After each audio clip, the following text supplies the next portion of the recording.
The most dangerous epidemic in cordial corners wasn't spread by germs. It was spread by screens, busy schedules, and the slow death of gathering places. This silent crisis had a name: the friendship recession. And unlike financial recessions, this one was stealing something far more valuable than money. Mayor Eleanor's footsteps echoed through the empty town hall. Rows of vacant chairs faced the podium like a silent audience. A plate of cookies sat untouched, edges curling. "I called an emergency meeting about loneliness," she whispered. And even the emergency didn't show up. How could she solve a problem when the problem itself prevented people from showing up to discuss it? The friendship recession hadn't always afflicted cordial corners. Eleanor remembered the town square from her childhood. Families on checkered blankets, the air filled with laughter, children weaving between adults, and the line at Mabel's Cafe stretching around the corner as regulars called greetings. Had that vibrant community disappeared? Or was it just hibernating beneath layers of digital distraction? Eleanor's finger traced the downward slope on her graph. The red line plummeted. Americans spending 26 fewer minutes with friends daily compared to 20 years ago. Her survey revealed men reporting 0 close friends, young adults feeling isolated despite digital connections, time alone increasing for everyone. But what was causing this dramatic social decline? "Why is this happening?" Eleanor muttered, her thumb automatically scrolling through Instagram, her focus so locked on the screen that her shoulder collided with someone. "I'm so sorry, Mrs. Heat crawled up Eleanor's neck as she stared at the familiar face she'd seen for 15 years. Maria? Marisol? The name floated just beyond reach.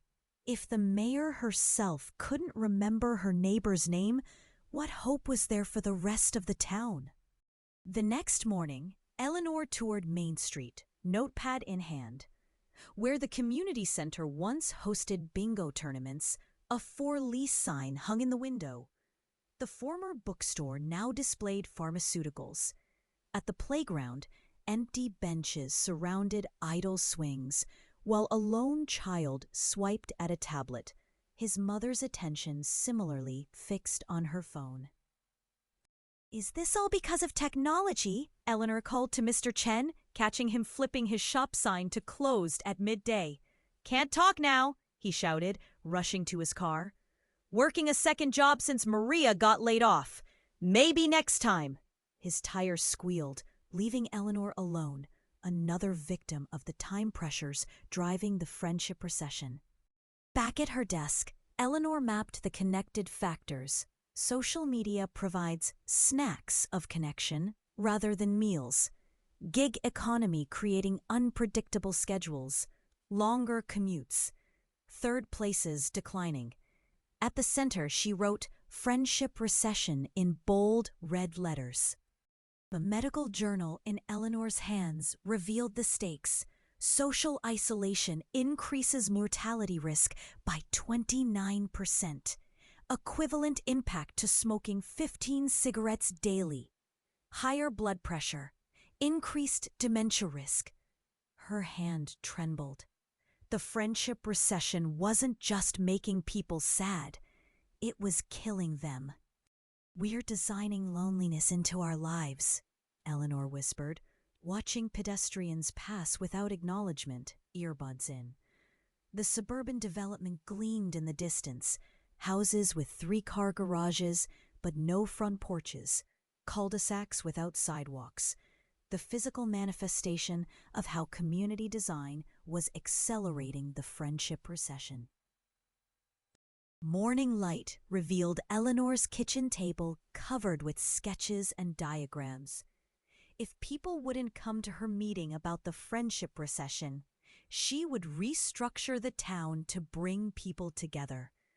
The solution wasn't just individual choices. It required addressing the structural drivers behind social disconnection.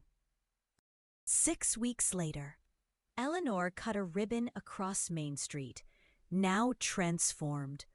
Where cars once dominated, benches formed conversation circles.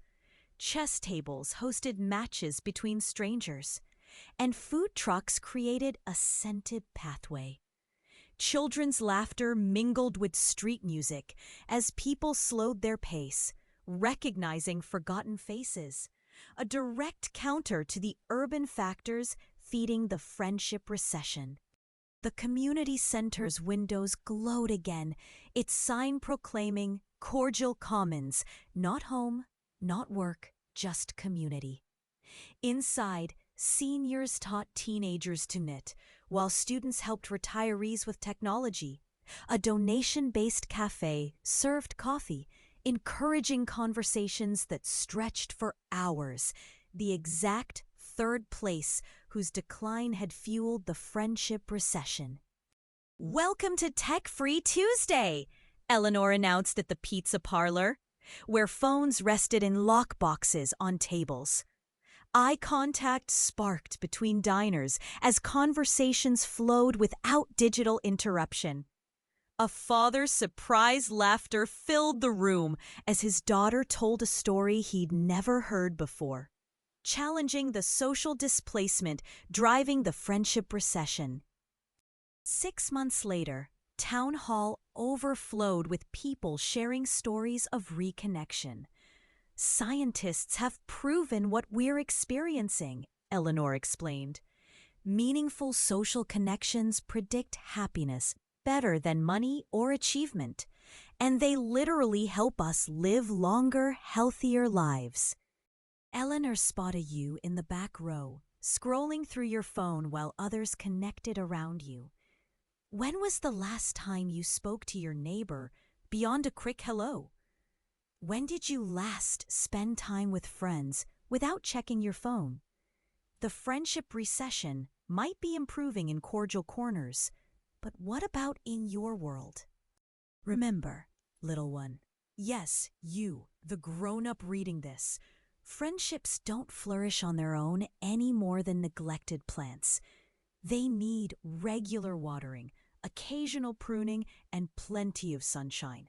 So set down this story, text that friend, assume they want to hear from you, and begin healing from your own friendship recession. You'll sleep better tonight knowing you've taken the first step.